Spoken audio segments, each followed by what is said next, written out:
If there are any people watching, I know there's none here today, right here, but anybody watching on Zoom today or during the week that's never been to a Center for Spiritual Living before, we believe there's one God, many paths to that God, and we're here to love, honor, and support you, no matter what your divine path is. And the Center for Spiritual Living Space Coast is a safe haven for people of all beliefs and lifestyles, whoever you are and wherever you may find yourself on your journey of faith, you're welcome here. I want to add another reading to that. Today, June is Gay Pride Month, and this Sunday is the first Sunday of Gay Pride Month. And I would just like to read something that was written by Harvey Milk, who was a supervisor in San Francisco and was murdered, and who was also a gay activist. So I want to read something he wrote. He wrote, "I can't forget the looks on faces of people who've lost hope, be they gay, be they seniors, be they Black looking for an almost impossible job, be they Latins trying to explain their problems and aspirations in a tongue that's foreign to them. I personally will never forget that people are more important than buildings. It takes no compromise to give people their rights. It takes no money to respect the individual. It takes no political deal to give people freedom. It takes no survey to remove repression." So our practitioner this morning is Becky Fox, who's practitioner emeritus, and who I think I know her. And our reader is Ed Powers, who is our secretary on the board, and are all, he's like, if he was a baseball player, he'd be a utility player because he could play every position. Today is birthday Sunday. Not going to ask people to sing, but if it is your birthday and you're here in the month of June, would you at least stand and we'll wish, all right, wish you all happy birthday. We got three of them, Ed, Ellie, and Jude. Well, happy birthday. And I can't see any of the people on Zoom. I'd really like to. But if there was any on Zoom that stood up, happy birthday to you too.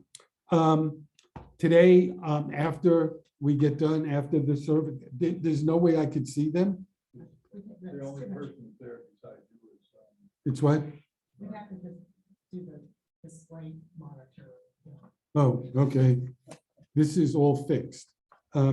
Today, after our discussion, we have a board meeting, and any member that wants to stay is absolutely welcome. I also want to just go over, I know these announcements are a little long today, but I just want to talk about some upcoming events. This Tuesday at 2 o'clock, we're going to begin our book discussion group, and the emphasis is on discussion.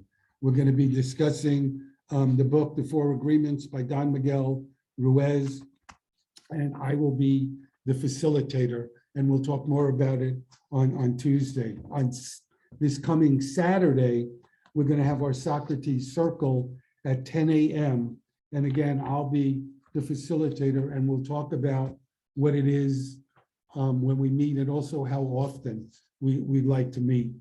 We're going to be also having an intuitive series by one of our practitioners, Patrice Rivera, and we will have more to say about that in the coming week and also next week.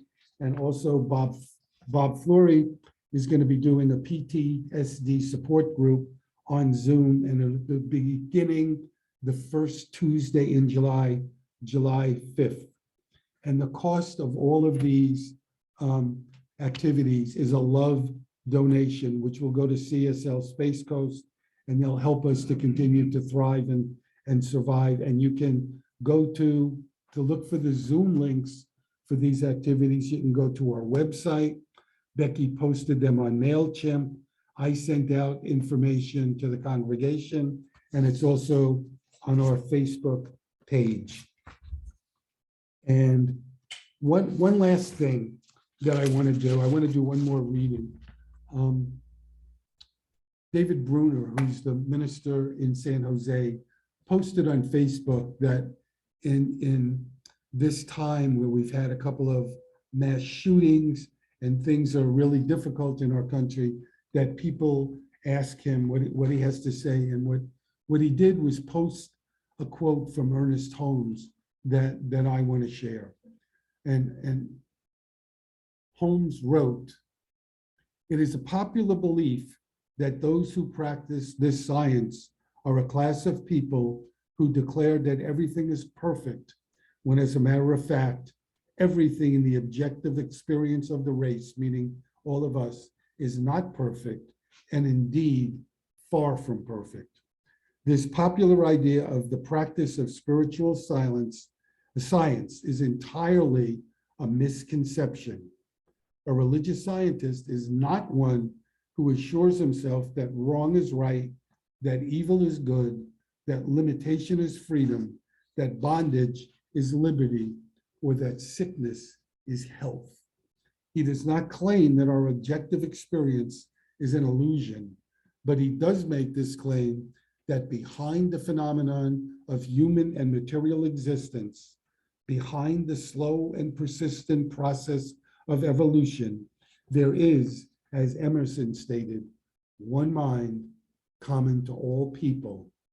And Emerson claims that this mind is perfect and we all have access to it." So thank you for listening. Okay, so let's just take a moment just to go within. To take this time to open our hearts, releasing whatever has been going on in this morning's activities. Releasing all. And just knowing that right here, right now, that here in our hearts is this gratefulness. It's gratefulness for life itself. For knowing that infinite spirit that's right here. That it is beyond, it is within the form and the formless, the seen and unseen. And I'm knowing my oneness in this divine power, that it is who and what I am, always expressing itself so clearly through me, as me, and for me. And so I remember this. I remember this for each person who is on the Zoom call, who is here in person, and who will later watch this recording, that each one of us is one in divine spirit. That right now it is expressing through this morning's service, that no matter what is appearing, that each one of us knows the truth of this divine perfection, that everything is as it should be. And as we bring ourselves in this present moment, I'm knowing that everything is unfolding as it should, with this infinite power expressing easily through Reverend Dr. Ron's message, that it opens our hearts and our minds and our awareness of the power that is within each of us. As we move through any kind of what is appearing as obstacles, as fear, we walk right through each situation, bravely, courageously, and knowing who we are, powerful beings. And so knowing this, and knowing that today is a wonderful day, that it is a blessing for each one of us. I release it. I know it is done. It is so. I claim it for each one of us. And so it is.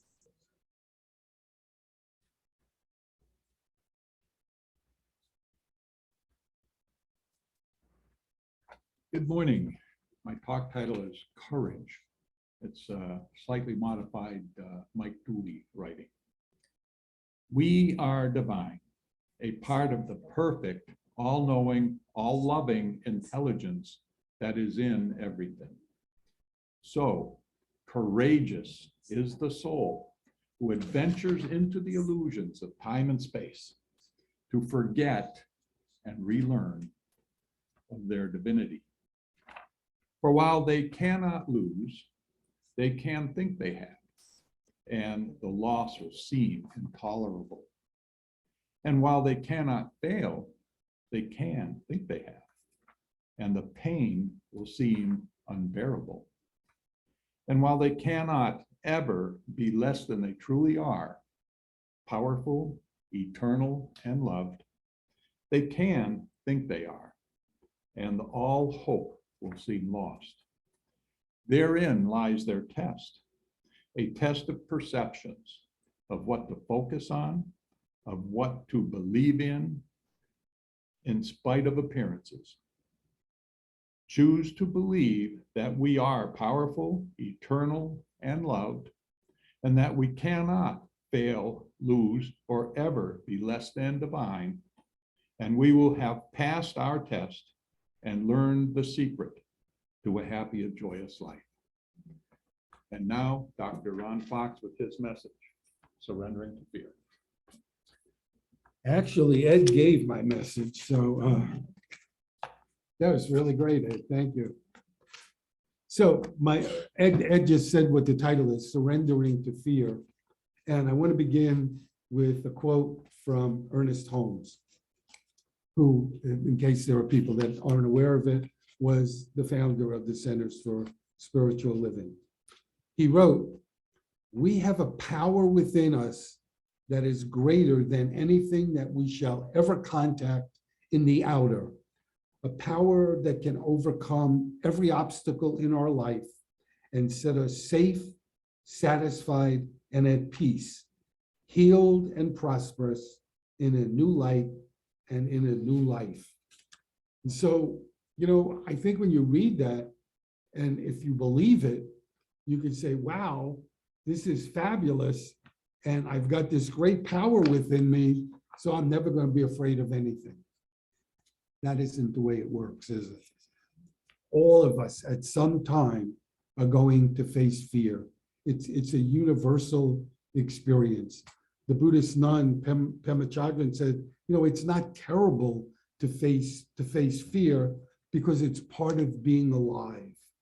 And in one of her books, she says this is a sign that she has on her wall to remind her of what I'm talking about. It says, "Only to the extent that we expose ourselves over and over to annihilation can that which is indestructible be found in us." Again, only, when we expose ourselves over and over, that's when we can find this indestructible power. So let me give you an example of what I'm talking about. And I think I did this a couple of years ago, but it's so powerful. Mary Murray Shelton, in her book, writes about a gathering of women that she attended who had been featured on the radio show, Women of Courage. And Mary said that at some point, a woman stood up. She was tall, thin, and African-American. And this is what she said. She said, "So the incest was a blessing. The beatings were a blessing. The rape was a blessing. They have helped me. They have helped make me the woman that I am today. And I am proud of who I am." The point I think that she was making is that when we go through a difficult experience and we come out the other side, the transformation can be absolutely awesome. That's when we find out we have that indestructible power that Pema was talking about. It's when we find out that we are spiritual powerhouses. We might not be able to be in control of every experience that we have, but we are in control of how we respond. Years ago, actually 21 years ago, I looked it up. I wrote on this topic. And one of the things I said was that I had just seen a list of all the things Americans feared. And it was a long list, and it was very varied. And it made me think of words that Ernest Holmes wrote. And he said, for many, the fear of life is worse than the fear of death. You know, the fear of living is worse than the fear of dying.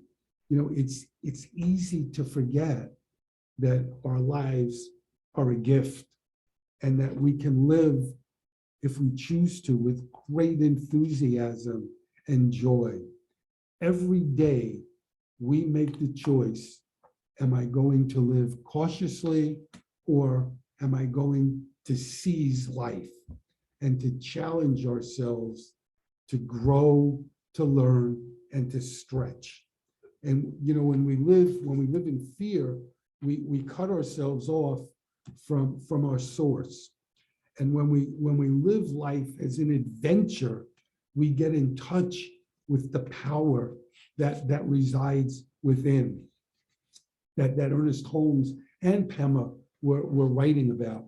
And Joseph Campbell also wrote on it, and he said, opportunities to find deeper powers within ourselves come when life seems most challenging.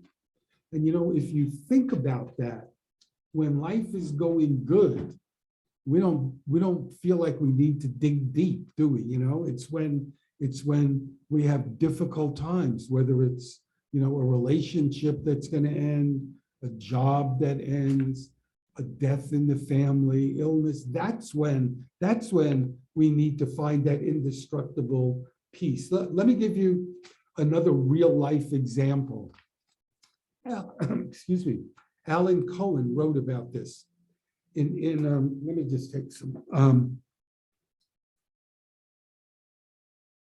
I'm sure most of you will remember this. In 1988, Bobby McFerrin had a great hit. It was #1 forever, and it was titled "Don't Worry, Be Happy." Remember that song? Well, he won 5 Grammys. And the conventional wisdom was, and I think it probably still is, when you get a big hit like that, what do? You tour, tour, and tour. You know, you take advantage of the celebrity, you take advantage of the hit, people buy your records, people come to your concerts, it's how you make money.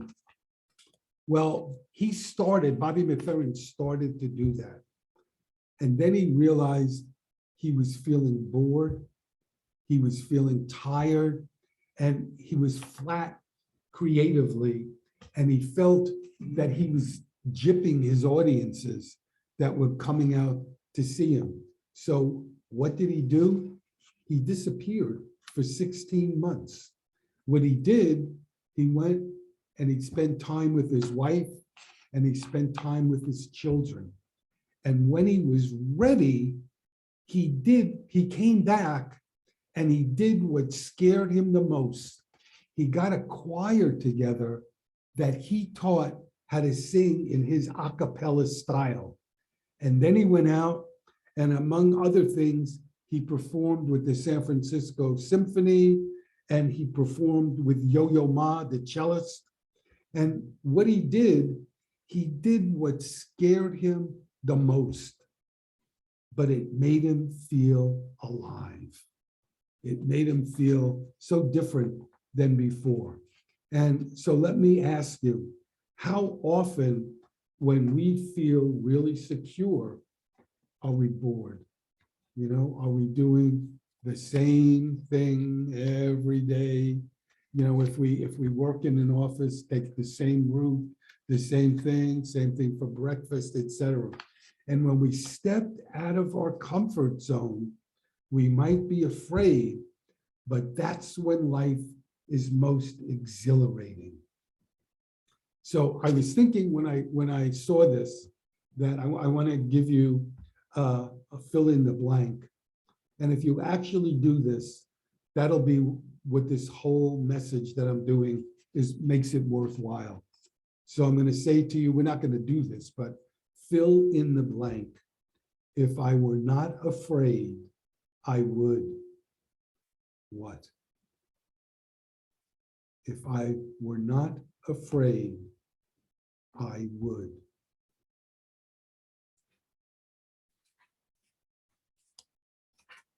For me, I'll just tell you, for me, I'm not going to go into it in great detail because I've talked about it before. It was quitting my job and starting my own business. That was really scary, but it worked. So I was reading some things from Rabbi Harold Kushner this week. And in one of his books, he talks about the movie Defending Your Life. I don't know how many of you have seen it. It's a great movie. It stars Albert Brooks and Meryl Streep. And in it, when people die, they go on trial, not to see whether they were good or bad, but to see if they have conquered fear. If they have conquered fear, that was the goal of life. If they did, they graduated and went on to wherever. If they didn't, they were reincarnated back and they got another chance to try life again. And in the movie, it's a great movie if you ever have an opportunity to see it. What happens is Albert's on trial and Meryl is defending him. And it's really terrific. And then Rabbi Kushner says that when he prays, he doesn't ask God to intervene, but rather that he feels less alone. Think about that. When we're in fear of anything, I know for me, it feels good to know that I'm not alone, that there's this higher power, this indestructible, whatever you want to call it, to know that there's a divine presence that's always with me. And he talks about the philosopher Martin Buber, who said something similar. He said that we don't ask God for anything. We ask God for God. He said, we invite God into our lives so that the actions we take will be guided by a sense of God's presence. So the actions we take will be guided by a sense of God's presence. So, a lot of times I speak, when I get up here, I speak about things I screwed up and I failed. But I want to talk about something I did good this week. Okay, in terms of allowing God's presence to come through to me. So this Thursday, I had 3 appointments. I had an appointment at 11 o'clock in the morning, 1 o'clock in the afternoon, and 3 o'clock in the afternoon. Okay, the 11 o'clock appointment, I got through very easily. In fact, there was enough time for Becky and I to go out to lunch. The 1 o'clock appointment was with the periodontist, and it was a consultation appointment. When we got there, I'm sitting there and waiting and waiting and waiting. And so what I'm going to talk to you about is not fear, but it's about stress. And I think the God presence comes, I hope it does, comes through. And so I am starting to get really stressed and tense because I need to be home by 3 o'clock because there was something that our home office was putting on that was really important. They're reorganizing, and I wanted to be part of that conversation. And I am getting more and more stressed and feeling, frankly, disrespected that my time is, we rushed through lunch to make it, and now I'm sitting there And my appointment's at 1, it's 1:45. And so I said to Becky, I think I need to go up and say something. And she said, go ahead. And before I got up, I asked myself a question that I've talked to you about before, but I really do. And the question is, who do I choose to be in this moment? Who do I choose to be in this moment?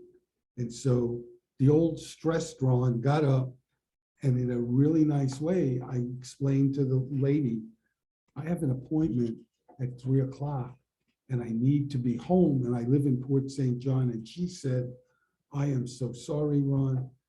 The doctor's in surgery. Let me find out what's going on. And my point was, instead of letting the stress come through, I did it in a really loving way. And the response I got back was equally loving.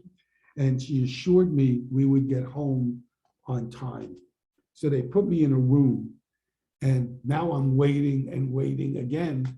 And I said to Becky, all they did, they were really nice to me, but they switched me from waiting in one room to waiting in another room. And now I'm really getting stressed. Okay. And what I did is I repeated an affirmation that I've done here and that I've sent out. And this is the affirmation. I am submerged in peace.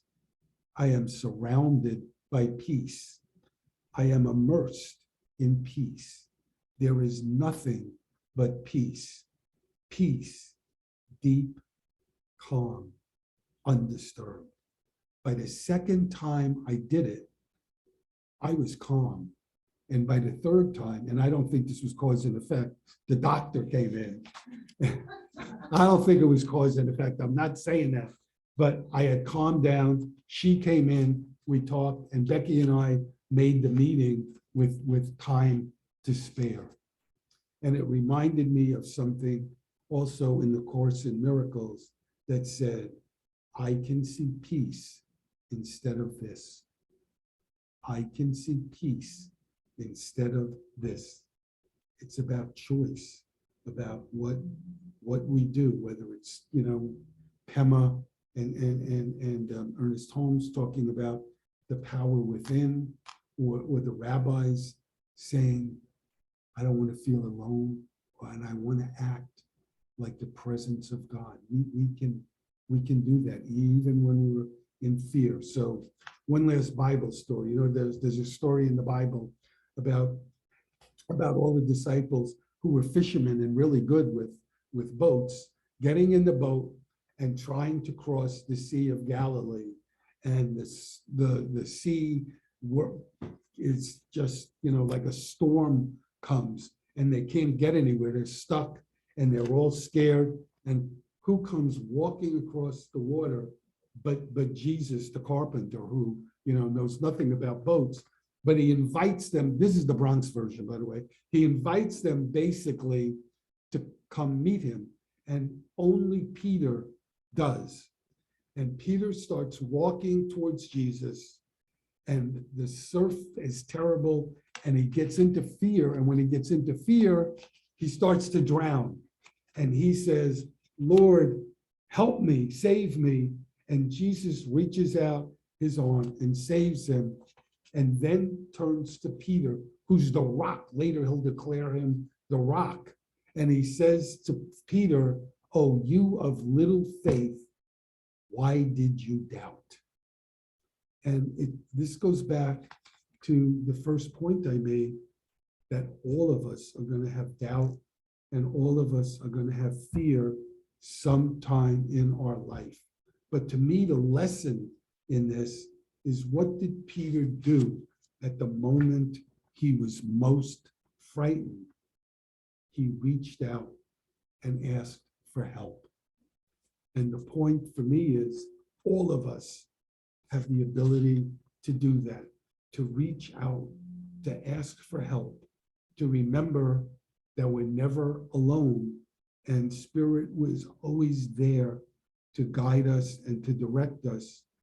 All we need to do is call. All we need to do is take that first step of inviting Spirit into our lives. And then we see the magic that can happen.